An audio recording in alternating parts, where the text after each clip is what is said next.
$9 billion মতো বা কাছাকাছি, সেই ক্ষেত্রে $2 বিলিয়ন দ্বিগুণ অর্জন করা আসলে একটি দুরূহ কাজ হবে। সুতরাং অভ্যন্তরীণ যে উৎস যেটি ব্যবহার করার জায়গা থাকে সেটি হলো এই ঋণ করা। সুতরাং এই যে ব্যাংক ব্যবস্থা বা সার্বিকভাবে ঋণ নির্ভর যে এক ধরনের বাজেট বাস্তবায়ন, এটি কিন্তু উত্তরোত্তর বাড়ছে এবং এর ফলে যেটি হচ্ছে গুণগত দিক থেকে আবারও বলছি যে মধ্যমেয়াদে সরকার কিন্তু সুদ বা সুদজনিত ব্যয় মেটানোর জন্য প্রচুর টাকা সরকারকে খরচ করতে হচ্ছে। এমনকি আগামী অর্থ বছরেও সরকারকে বাজেটের অনুৎপাদনশীল খাতে যেটি অনুন্নয়ন বাজেটের দ্বিতীয় সর্বোচ্চ ব্যয় করতে হবে হলো এই সুদজনিত দায় মেটানোর জন্য, এবং এটি কিন্তু আরো আগামীতে বাড়তে পারে। সুতরাং এই জিনিসগুলো কিন্তু গুণগত দিকে একটি বড় বিষয় যেটি মনে রাখা দরকার।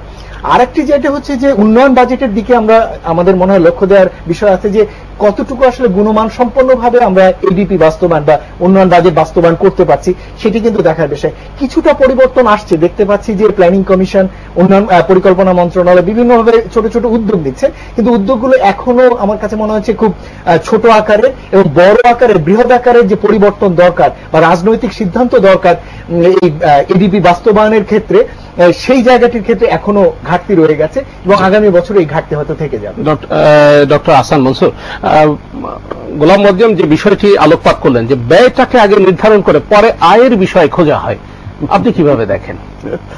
আমি মনে করি যে ওনারা যেটা করেন প্রথমত যেটা নট ব্যাড, সেটা হচ্ছে প্রথমত ঠিক করেন যে ঘাটতিটা কতখানি, এবং সেটা হচ্ছে 5%। ঘাটতিটা কিন্তু সবসময় দেখবেন যে 5%ই রাখে, এখানে কিন্তু অপরিবর্তনীয়। কারণ আমি একটা জিনিস দেখেছি, অর্থমন্ত্রী ওনার একটা ডিটারমিনেশন আছে যে 5%-এর উপরে আমি ঘাটতি বাড়াবো না, এবং ইনফ্যাক্ট আমি নিজেও একসময় বলেছিলাম যে ইচ্ছা করলে সরকার এই বছর 5% বেশি করতে পারে, কিন্তু উনি বলছেন না আমি করবো না, কারণ এটা একবার এই গেটটা খুলে দিলে পরে এই গেট দিয়ে আরো বেশি পানি বের হয়ে যাবে, মাছও বের হয়ে যাবে, তো আমি সেটা চাই না। I consider it as a very thoughtful and conservative, এবং এটা ঠিকই আছে। তো তাই 5% ঠিক করার পরে বাকিটা থাকে কোথায়? বাকিটা থাকে যে আমি রেভিনিউ যেটুকু পাবো সেটা করে আমি আমার ব্যয় নির্ধারণ করব। একজন দর্শক আছেন, কোনটা নিয়ে আপনার কাছে ফিরে। হ্যাঁ, প্রিয় দর্শক, কে আছেন আমাদের সঙ্গে? পরিচয় দিয়ে প্রশ্নটি করুন। হ্যালো, আসসালামু আলাইকুম। ওয়ালাইকুম আসসালাম। হ্যালো, আয়ুব আলী খান বলছিলাম গোয়ালন্দ বাস স্ট্যান্ড থেকে। অসংখ্য ধন্যবাদ, প্রশ্নটি করুন। সাহেবের কাছে একটি প্রশ্ন করতে চাচ্ছিলাম। আজকে 2,95,100 কোটি টাকা বাজেট পাশ করেছে জাতীয় সংসদে, পাশ করেছেন। জি, প্রবৃদ্ধির হার ধরেছেন 7%, এবং এই এত বড় বাজেট কিভাবে বাস্তবায়ন করতে চায় আমি জানতে চাচ্ছিলাম। আমার জানা মতে ভারতে 5.3% প্রবৃদ্ধির হার, আপনার রাশিয়ায় আছে 6.1%, আমেরিকায় আছে আমার জানা মতে 6.9%। তাহলে কি বাংলাদেশের জনগণের পকেটটা কেটে দিয়ে কি বাজেটটা বাস্তবায়ন করতে চাই কিনা আমি জানতে চাচ্ছি আপনার মাঝে। অসংখ্য ধন্যবাদ, থাকুন আমাদের সঙ্গে। ডক্টর আহসান মনসুর, প্রবৃদ্ধির সাপ পাশাপাশি মূল্যস্ফীতির যে বিষয়টি সেটি হচ্ছে 6.2%। এই পুরো আলোকে দর্শকের প্রশ্নকেও আপনি সরাসরি অ্যাড্রেস করতে পারেন। হ্যাঁ, মূল্যস্ফীতি নিয়ে আমার প্রশ্ন আমার আরো আশা ছিল একটু কমিয়ে আনার চেষ্টা করবে সরকার, সেটা করলে ভালো হতো। কারণ এখনই আমরা 6.3 আছি, 6.2 এটা কোনো চ্যালেঞ্জিং কিছু না, খুব একটা আরেকটু অ্যাম্বিশিয়াস হয়ে এটাকে 6 এর নিচে নিয়ে আসতে পারলে 5.8 সাধারণ লোকের জন্য আরো এটা স্বস্তিদায়ক হতো। কিন্তু সরকার সেটা হয়তো সেভাবে দেখছে না। এখন আর হচ্ছে 7% প্রবৃদ্ধি। আমরা তো বহু বছর ধরেই 6% আছি। মন্ত্রী মহোদয় নিজেও বলেছেন যে এইবার আমরা কাটিয়ে উঠবো, আমরা সাথে যাবই যাব। দ্যাটস ওয়াজ হিজ স্টেটমেন্ট গতকাল আমরা যেটা পড়লাম। তা আমি সেটা স্বাগতম জানাই যে এবার যদি না পারি আমরা, তাহলে আমি বলবো যে সরকারের চূড়ান্ত ব্যর্থতা। কারণ রাজনৈতিক পরিবেশ এখন শান্ত, এখন আর আমরা অপোজিশনকে ব্লেম করে ক্যান গেট অ্যাওয়ে একটা জিনিস।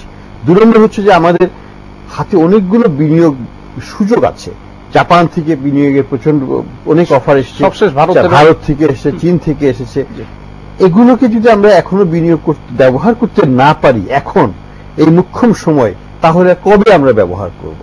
কাজে আমি মনে করি যে সরকারের সর্বোচ্চ মহলের এখন সর্বোচ্চ দায়িত্ব হচ্ছে রাজনীতি থেকে দৃষ্টি সরিয়ে অর্থনীতির দিকে মনোযোগ দেওয়া, জনগণের অর্থনৈতিক স্বস্তিটাকে বাড়ানো এবং সেইভাবে রাজনৈতিক পপুলারিটিটা অর্জন করা। ডক্টর গোলাম মজদুম, না, অবশ্যই মানে 7% প্রবৃদ্ধির জন্য বিনিয়োগ, বেসরকারি খাতে বিনিয়োগই হচ্ছে মূল চালিকা শক্তি হবে।